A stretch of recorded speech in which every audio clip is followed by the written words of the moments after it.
Hi everybody, I hope you are doing well. Welcome back to my channel. So today I am going to talk a little bit about PMS. If you are somebody who menstruates, you are very familiar with this, the cramping, the bloating, the fatigue, the headaches, this just the miserableness, the misery that can tend to come with this part of our cycles, and then the misery even continues when we bleed. So potentially we're looking at 2 to 3 weeks of just pain every month, every menstrual cycle. And so I wanted to talk about that today because for the first time in my life I've experienced a PMS cycle or PMS period where I actually didn't have any PMS. I'm just as blown away by this still to even consider that that is my life right now. But I do want to talk a little bit about how I achieved that because I think it's important that we share this information because this can be your reality too. And I plan on making this my reality as much as humanly possible for the rest of my bleeding years. So with that, let's get started. It first started with a book that I was reading called In the Flow by Alyssa Vitti.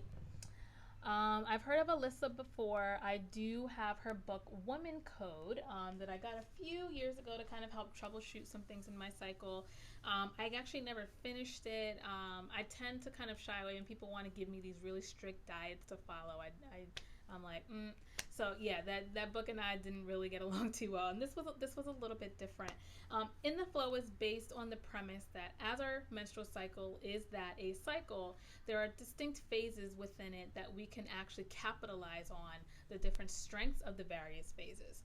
There are strengths in your follicular phase or before you ovulate, the strengths of ovulation, strengths of luteal after you ovulate, and then the strengths of even bleeding. And so to kind of base your life around those phases in terms of the foods you eat, the supplements you ingest, whether macro or micronutrients, the way you spend your time, how you manage your day at work, at home, motherhood, romantic relationships, the workplace, like everything you can possibly think of that your life includes. There's a way to capitalize on your phases in that aspect of your life. And I've read other books similar to this. They're a little bit more old school or more traditional, kind of like earth-based things. And so I think this book does a nice job of marrying the science with kind of the more esoteric. There's even some stuff about kind of traditional Chinese medicine incorporating some of those practices and principles within your menstrual cycle. So let's begin. So she talks about what she calls biohacking your cycle based on some of the symptoms that you are experiencing, whether it's endometriosis, whether it's PCOS, whether it's cramping, bloating, acne, fatigue, really thinking about and talking about the kinds of foods to avoid which exacerbate those symptoms, and then foods to add in instead to help your body, to give your body what it needs so that it can maintain its homeostatic state. And so that's how I approached this. I got the book before I ovulated this cycle, and so I really was just kind of wolfing it down, just reading it as much as possible. And I decided to try some of her tips. So for me, PMS has been pretty miserable. I'm usually really, really tired. I need lots of naps. I even amend my schedule to make sure that during my PMS week I can get to bed around 1 to 2 hours earlier because I'm just that tired. I get headaches. I bloat sometimes. I have really tender breasts, and so they're tender, they're heavy, they hurt. Sometimes walking down a flight of steps kind of hurts because the movement is too much. And another really troublesome issue that started more recently in the past maybe like 4 or 5 months has been night sweats. And so the week before my period, I go to sleep and I wake up and I'm drenched in sweat, or sometimes I wake up in the middle of the night like sweating profusely where my sheets are wet, my pajamas are wet. I might get out of the bed and like dry off, or I might move to the other side of the bed, which is cool. But yeah, it's a really bothersome, annoying symptom to have. So those are the things that I really wanted to see that I actually could get rid of. And spoiler alert, I did. And I'm still kind of in awe thinking about it, that I had 2 weeks before my period where I had relatively no symptoms, like none. So let's get started. Some of the things that I did. So I did 3 key things that I think really contributed to my cycle, just being really great this month, including my period now. I'm on day 4 of my period, and I've had very, very minimal cramping. Only yesterday, day 3, and today, day 4. But other than that, nothing else. And I didn't even need to take ibuprofen.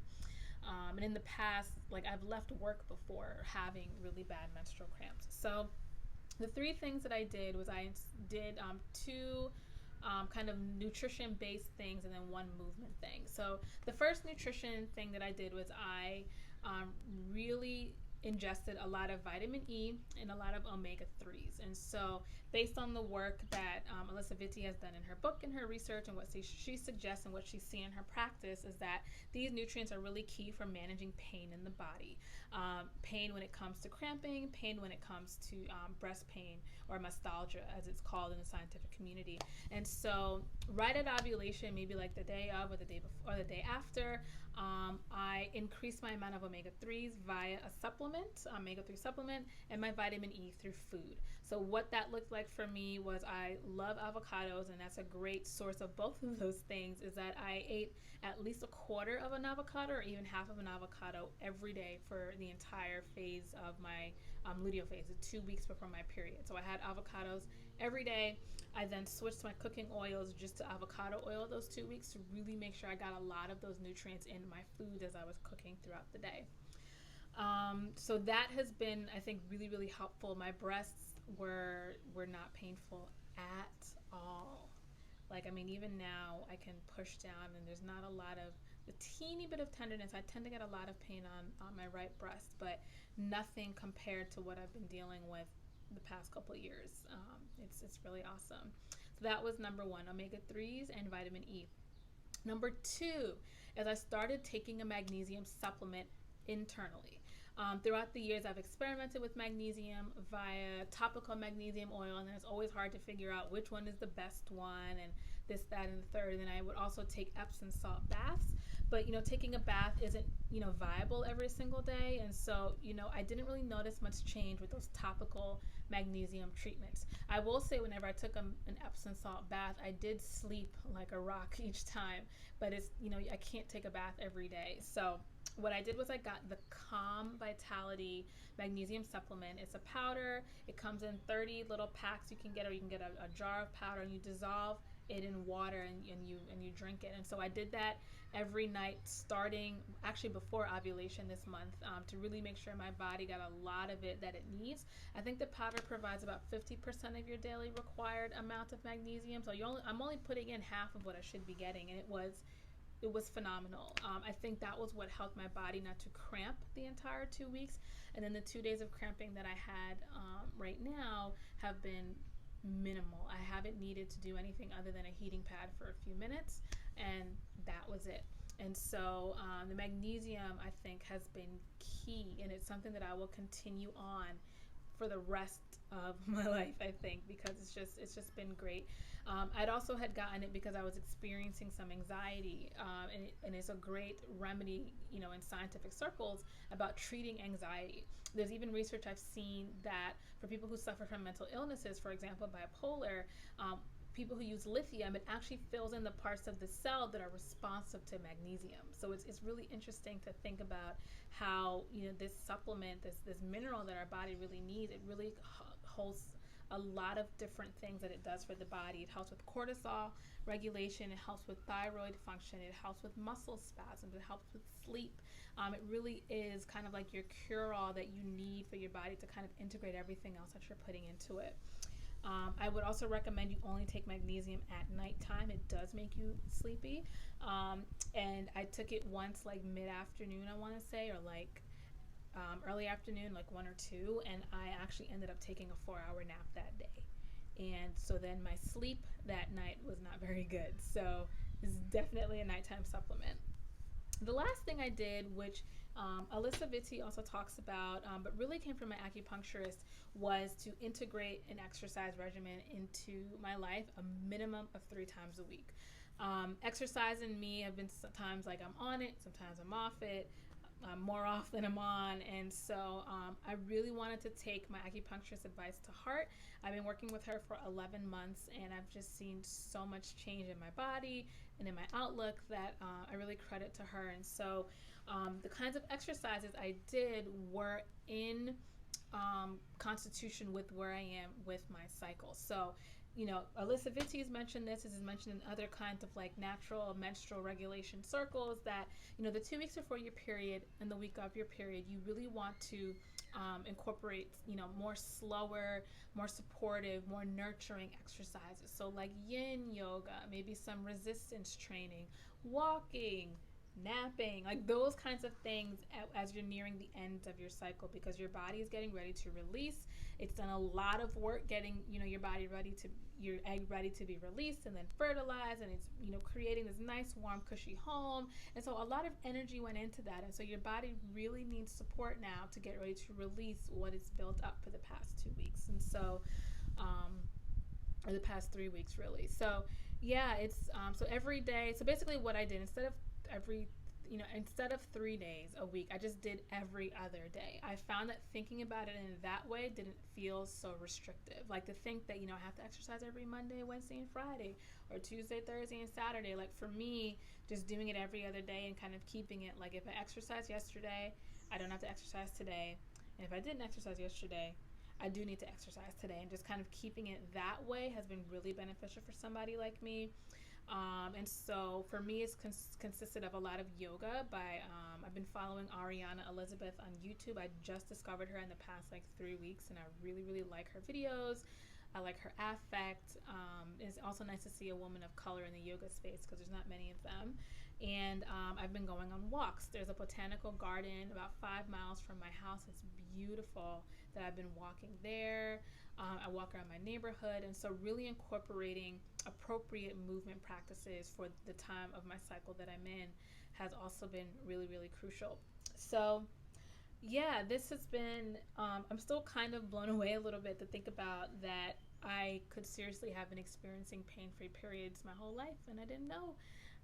And, more information like this needs to be taught to our young girls, to our teenagers, our young women, that, you don't have to be on birth control to manage your period. We've just been, existing in a world that hasn't been, suitable for people who are cyclical beings. We wake up at the same time every day. We go to our job at the same time every day. We're expected to live in this very like static world, and women were not static. And this book really does a nice job of explaining why that is, why, even research over the past decades has never included women, which is why partially we still don't have all the information that we could use or need, and that, living within your flow is possible. There's even like, a way to schedule your day, thinking about how you work. I can't find it right here. That I've kind of adapted into the way that I do my scheduling. I've always tried to kind of live within the energy of my cycle. It's not always possible, but this has kind of given me a new way to think about it that I think it might actually be possible moving forward. And so, yeah, I highly recommend her book. I know some of the Chinese medicine principles my acupuncturist didn't necessarily agree with, but I would say, take what resonates, leave what doesn't. I'll probably do a proper review of the book later. I'm still working through it. I have just that much left. That's where I am. And yeah, it's been great. But so I really just want to leave you with some encouragement that if you are somebody, if you're a woman, or somebody who menstruates, who's just had a lot of issues around it, and the only way you've been managing it or not managing it, is with birth control. Like, there are other options that don't require synthetic hormones into your system, that don't require you suppressing a very natural thing that your body needs and should be doing, which is ovulating. That keep looking, the answers are out there, and it just requires us to really listen to what our body is asking of us. So yeah, that's that. Have a great one, and I'll talk to you next time.